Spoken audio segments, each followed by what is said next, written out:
We are at Pedernales Falls State Park. It's about 9 miles east of Johnson City, Texas, where we spent the night camping at the campground and have spent a couple of days checking out some of the hiking trails and the beautiful river. The big draw here at Pedernales is Pedernales Falls, which is this huge, billion-year-old rock formation in the middle of the river that's supposed to be a gorgeous waterfall. But that would require rain, and we haven't had any rain. So it's pretty much a little bit of a trickle that goes into the river, and otherwise it's just, right now, big boulders that you can climb over. Yeah, we're here in mid-April. The locals have told us they haven't really had any real rain since, last October. Yeah. So it's pretty much a drought condition here. So everything is really dried up. All the rivers are low. The advantage to that, I suppose, right now is if you'd go out there to the waterfall, you get to walk around in the waterfall. And if you saw our Minnesota video when we were there last summer, and it was Gooseberry Falls, I think, right? Falls, yeah. Where the water had essentially dried up or gone really low, and you could walk out in areas you couldn't before. So what we're able to do now is we were able to walk all over the waterfall, see the rock formations. You can see where the potholes have been formed, and it's just things you wouldn't normally see or get to experience. So. And some of those potholes are pretty deep. So, over the millennia of time that this was originally covered by what they call, I guess, the Texas Sea, I read, but it was, the Gulf of Mexico, everything was just one big, water mass. And then it receded, left this behind, and then it became a river. And over time, the erosion has gone through and has left some pretty deep crevices and potholes.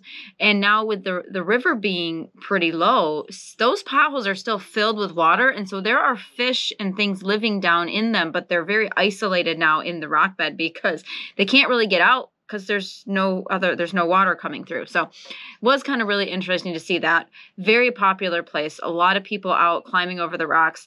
Now, this is a park where you can go in the river in certain places in the park.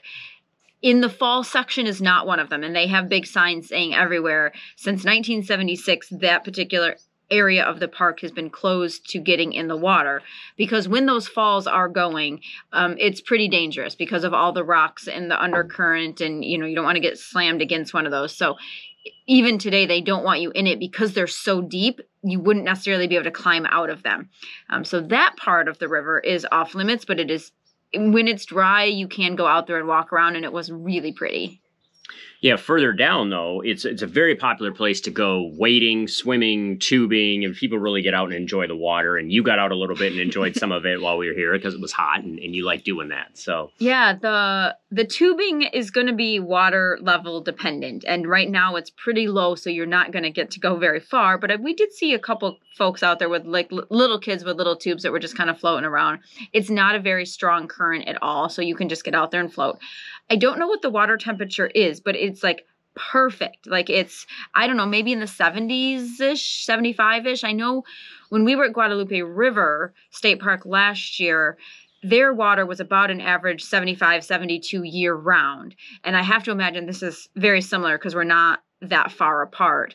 But on a good hot day, you're going to find a lot of people in that river. I mean, I got in, put my bathing suit on and swam around a little bit because when it's 90 degrees out, that water feels really nice. The other big draw here at this park is the trail system. And there's a good-sized trail system with lots of different types of trails and distances you can go, that kind of thing. This morning we got up early and we headed out to, I think it's the Overlook Trail or the Loop. It's technically called the 5.5 mile loop. We did not do all 5.5 miles because we did the spur to the Overlook, which added some mileage. So by the time we were done, we had gone 5 miles, but it wasn't the 5.5 mile loop. It was a portion of that loop and then the Overlook spur, which is really the whole reason to go to that trail is to go to the Overlook. And there's actually, it's called Overlook, and there's actually two. When we got up there, we realized there is a river overlook, which is really pretty. You can see down to the Pedernales River, and then you go off just a little bit further on another spur, and you get what they call the Hill Country Overlook, and that's more of just seeing hill country in the trees, and it's a really nice vista. We sat at that one actually longer because it was just quiet, and the vultures were kind of soaring around at our level, and it was really neat. Yeah, when you're looking back at the park at that point, because we should note, in order to get to the 5.5 mile loop, you have to go over Trommel's Crossing, which is through the Pedernales River. Now, right now, it's only ankle deep, but that means it's still ankle deep. So your shoes are going to get wet, your feet are going to get wet. So your hiking boots are waterproof and we're tall enough that Ari just splashed essentially right on through. Mine are lower and not waterproof, so I took my shoes off and just wore my flip-flops through the river. You could go barefoot. I just wasn't sure what the conditions of the rocks was going to be, so I just put my flip-flops on and went across and then clipped in my backpack.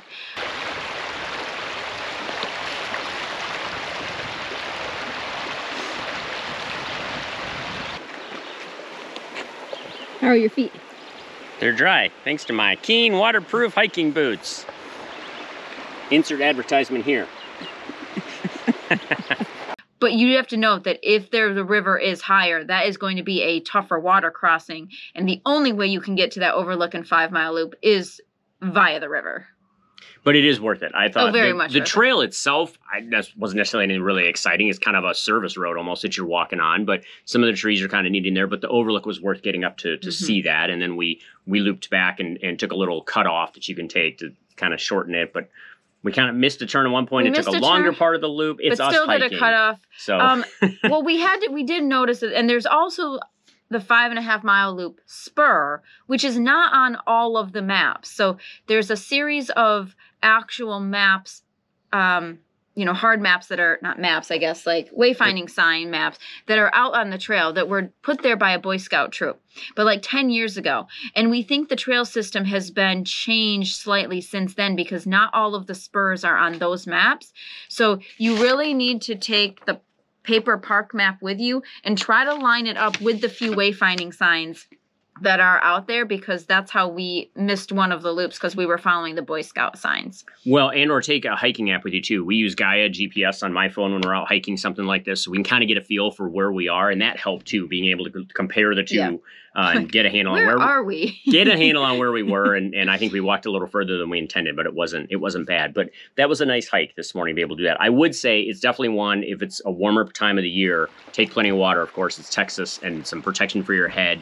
But it was nice getting out early because we noticed on the way back it was almost noon and sun was coming out a little more and it was really starting to get warm. So. Which was good. The water crossing on the way back was very refreshing. And I waited a little bit extra in the water on the way back because that would be a nice place you could just jump in at that point. But yeah, there are a ton of trails here in this park, and everything from hiking, biking, and equestrian. So some of the trails are like 11 miles long or more if you combine them. Some of them are as short as a half mile, and pretty much everything in between.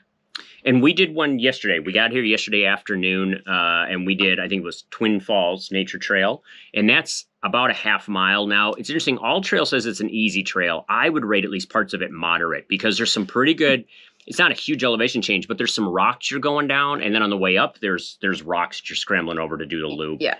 It's not an easy trail. I think you need to be prepared with good footwear and good footing if you're able to do that. Well, and to note, the park rates it as moderate.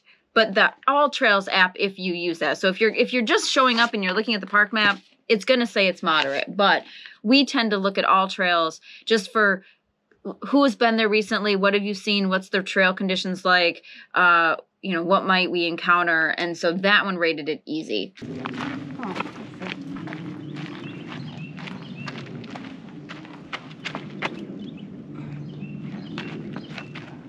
Try again.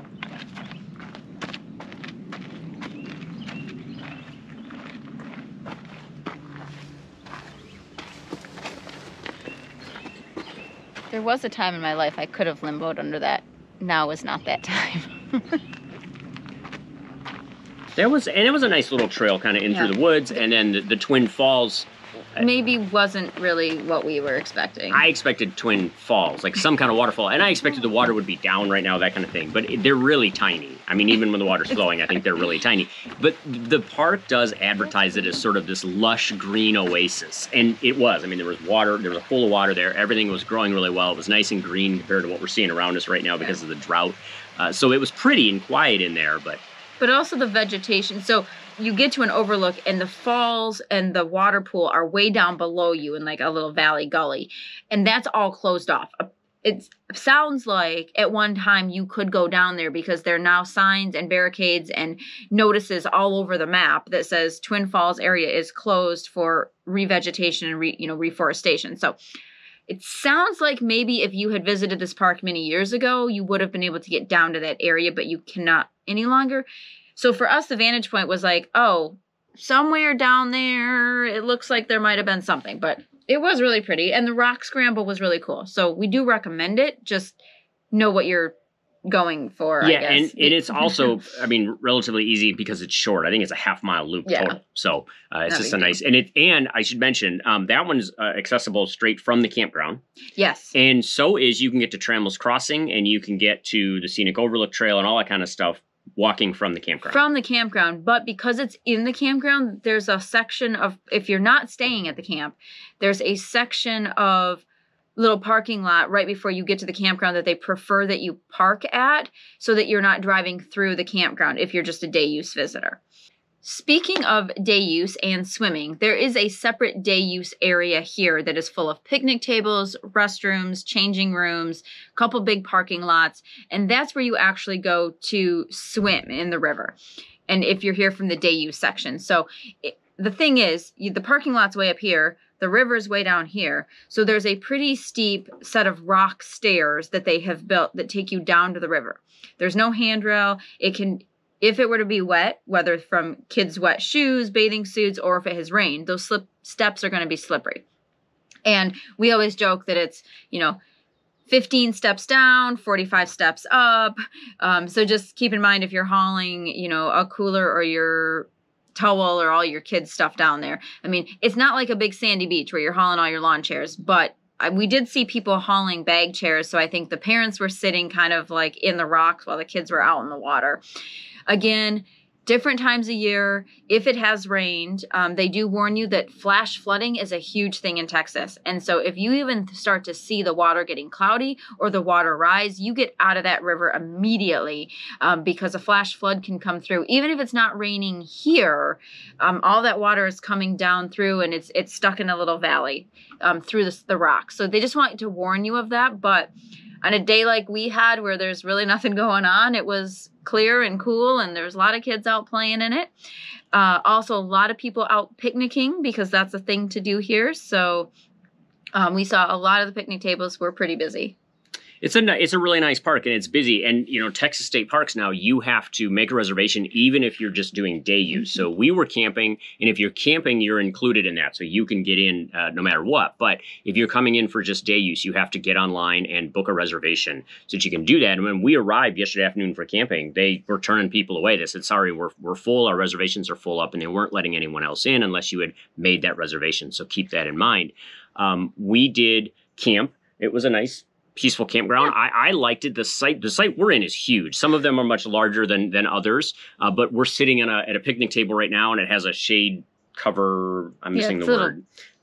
Like a little pavilion almost. It's like a little mini pavilion over your Not all of the sites have those, but a lot of them do, and so that's kind of nice. They've all got a fire pit when there's not a burn ban on, and a pole for your lights, and there's a parking area. So this was a very long site, and a nice in ours a nice big open area for a tent. So if you were tent camping, so you'd have to kind of again look at the different sites online to see what works for you, but we have noticed, and all of them though are pretty spread apart, so you are not on top of your neighbor. I mean, you've got a pretty good set of trees and brush in between all the sites. So I think our closest neighbor is, I'm not actually sure where our closest neighbor is because we are kind of secluded back in here in this little triangle, but yeah, I thought it was really nice as you walked through. You were not going to be on top of anybody.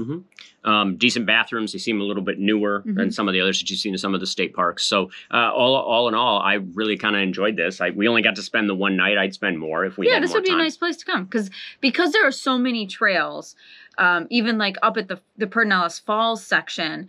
We didn't really even do the trails up there. We just essentially walked down to the river and back, but there are more trails up there that you could hike along. I said there's equestrian trails, and there's a couple I'd love to come back to, but they're more in that 7 to 9 mile range, and we just didn't have the time to do that this weekend. But this would be a nice place that if you had the time or different times of the year, maybe when it wasn't so hot, this would be a good one to check out. Well, we spent a lot of time yesterday also walking around in the river that isn't a river right now, right? So seeing all of that. I think if the river was flowing and you couldn't get in, we probably would have done more of the trails along the river and gotten to see more of it.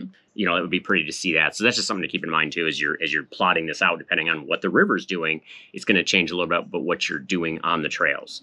But yeah, Pedernales Falls State Park. It's a very popular one. When I mentioned to somebody at the camp where we're hosting, they said, "Oh, it's going to be busy. Be ready for it." And it was. People like this place. Because it's one of the few areas where you can get in the river. A lot of the locals do come here because on those hot days, this is a good place to get, kind of get refreshed. So if you're in the Johnson City, Texas area, Pedernales Falls State Park, plan ahead. Whether it's day use or camping, you're going to have to make some reservations to get in here because it's very popular. But hopefully you can get here and check it out. In the meantime, keep on trekking. And we'll see you out there.